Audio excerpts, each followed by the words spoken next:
Polisi menggerebek lokasi judi sabung ayam di Desa Tegowanu Kulon, Grobogan, Jawa Tengah. 9 orang ditangkap.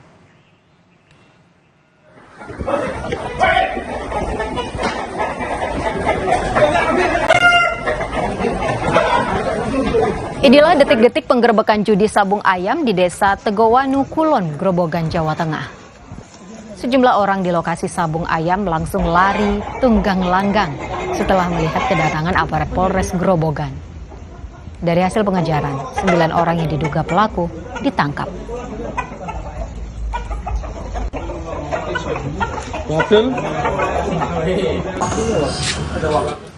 Selain menangkap 9 terduga pelaku, polisi juga menyita sejumlah ayam sabung, belasan sepeda motor yang ditinggal melarikan diri saat penggerebekan di lokasi judi. Pelaku mengaku ikut sabung ayam sebagai hobi.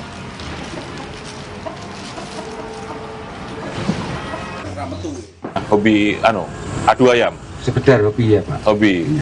Biasanya kalau ayam satu tuh tawarnya 200.000, 200.000, sebelah 200.000, sebelah 200.000. Nah, menangnya sampai berapa? Ya, sampai 1 juta Pak. Sampai 1 juta Ya. menangnya. Ya. Sekali adu itu? Ya.